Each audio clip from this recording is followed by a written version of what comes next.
Good evening.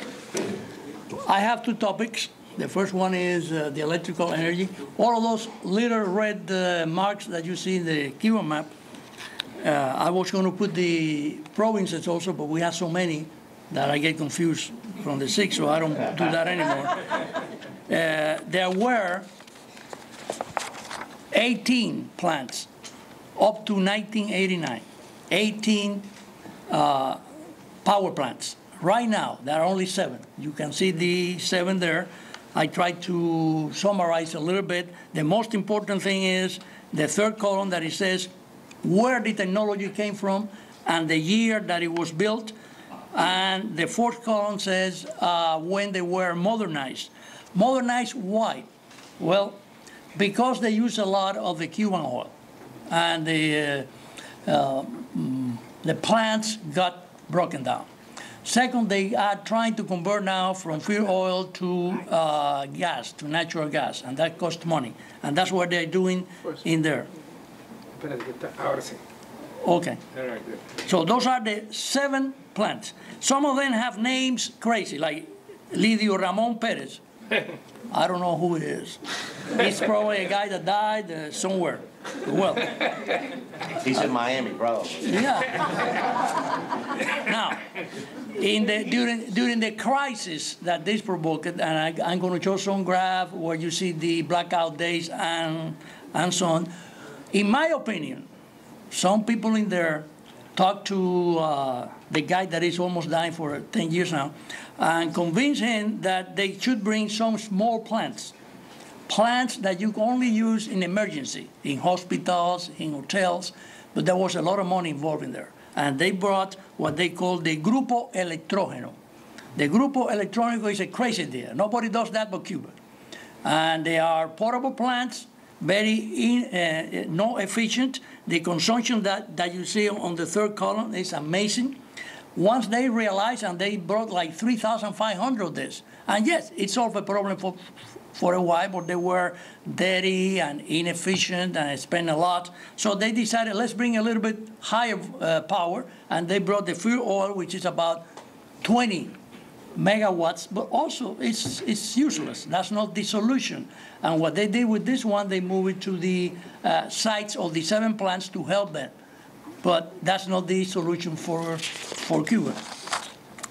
Then they have natural gas. Yes, they do. They have it with Canada, the Chariot, and they have it in the area of the north coast of Cuba and Varadero. And they have 2 main plants. They are constructing another one. They use combined cycle, which is right. Natural gas is the future to be used in generating plants. The problem is, do they have it? It costs a lot of money, as we're going to see. But that's much better than the Grupo that they put before. Now, the number of blackout days. Look at that graph. That's amazing. The number of days that you don't have electricity, that you don't have the refrigerator working, that you don't have the TV on, that you don't have the air conditioning, if you have any. You don't see that in any civilized country. And now on 2010, which is missing there, went up to 150. So the curve is going up. The part in the 1993 to 1995 is one everybody. We thought that was going down. Even Jorge did. Jorge and I thought at that time Cuba was going down. The Soviet Union went down. It's going to go down. Unfortunately, it didn't go. Right now, we are, I think, in a much better situation to hope that it's going down. And that's what we're doing this job. Energy not served is the reverse of the other one. This is energy that could have been going to the public, but it didn't go because of failures, broken down, losses in the system. It's unbelievable. Look at those numbers. Those are in gigawatts hour. That's almost like the deficit that we have here now. It's something that you cannot even imagine. What is it? 1,600 gigawatt hour. That's unbelievable. Okay, you cannot even think about it. Then the available percentage power. is how much power, as an average, you have every year to provide to the homes and to the industry and so on. It should be in any country around 85 to 95%.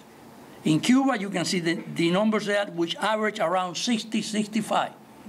That's not permissible. I mean, you cannot do that. The total loss, what is the total loss? The total loss, we're talking now, the electricity that is generated, let's say here, Turkey Point, and the one that you get to your home. That should be about less than 5%, the losses. You shouldn't lose more than that in a transmission line. But because in Cuba there is no work on the transmission lines since 1970, in the 1970s. They have done anything, and the Soviet, which did that, had such a poor technology that the losses are tremendously. And instead of being 5% or less, which is what is permissible in the United States, the losses are from the generating plant to your homes about 20%. And that means a lot. That's a lot of fuel lost, a lot of... now, the present installed capacity, I have the three groups in there, which go up to the total that you are interested in is 4,900 megawatts are installed now in Cuba. But that doesn't mean anything. That's theoretically. The real capacity, because of the plants operating, like I showed you in the previous graph, at 65% is 3,200 a megawatt. 3,200. That doesn't mean anything if I don't tell you the next figure that isn't there. What is the demand?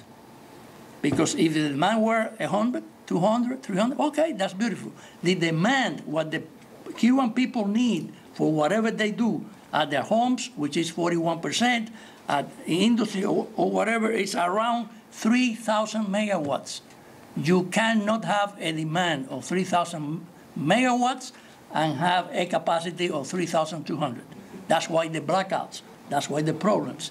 And you don't solve that with the Grupo Electrógeno. You solve that with new plants, which is what I'm putting there now.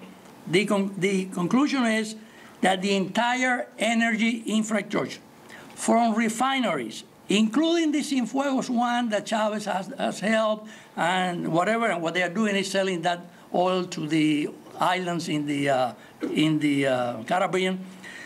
The entire system is on an advanced state of decay and will require a lot of investment. From where? From where? From here, from the United States, from where everybody gets the capital that is needed. One Cuba is into a democracy. There are two cost estimates, the higher and the lower, not too far away. It depends on the type of plants that you are going to build. Are you going to convert the new ones into gas? Are you going to build new ones? Well, we're talking about $2,527 million possible to improve the power system in Cuba. So that's the part in Cuba.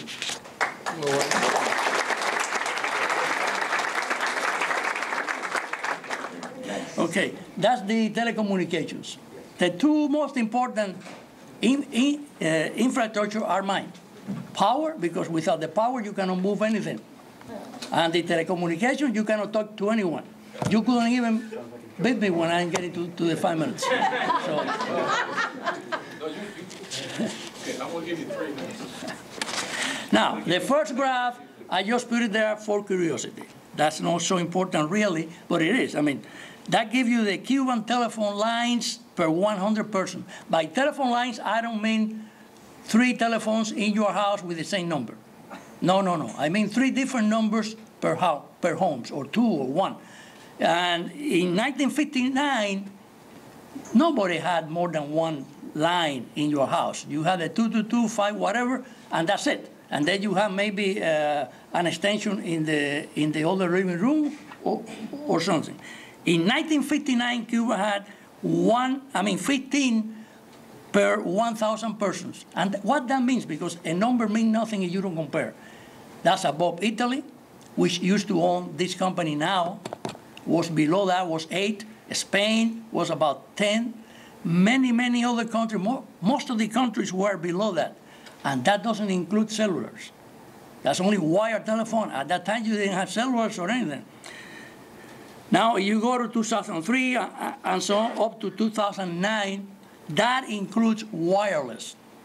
And that includes some hybrid that they have created that I always forget the name, which is a hybrid between cellular and wire, and it's only given to some pinchos, how they call it, when they go to the country so that they don't get without a phone and so on. So you can see how the decay, why they leave things like this go down.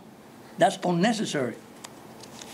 And this report includes wire telephones, includes cell phones, includes internet and computers. That's all we have in there. Now, the number of cellular phones in 2010, I only pick a few countries. Cuba, 120,000. The government claims 165,000 right now. Let's believe them. And change that graph just a little bit. You can almost see it there. Haiti, 0.6. 80.6. Dominican Republic, 8. Guatemala, 11. Peru, 18. Number of computers, that's also amazing. In 1,000, that figure is in 1,000. In 2010, it went up to 650. That's nothing. That's nothing. And they keep talking about computers in Cuba, internet in Cuba. For who? The internet users per 1,000 persons. Again, in 2010, it went up to 155. That's not too important, the number of telephone lines. I don't have too much money, too much time. So let me change to something that everybody wants to know. The fiber optic cable. There are 2 fiber optic cables that are going to go from the United States to Cuba and the other from Venezuela to Cuba. This one is the one from the United States to Cuba that is going to start operating construction in November once the hurricane season is over. And the other is the one from Venezuela to Cuba that was already there, but it has to be installed. But why are they doing this? They are not doing this so that the Cuban people can use the phone.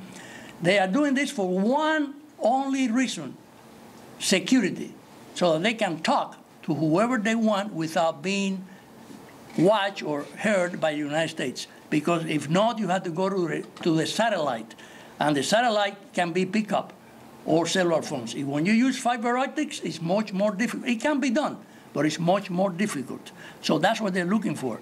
That's baloney that they want to do it to allow the Cuban people to talk and be cheaper and so on. So that's the idea.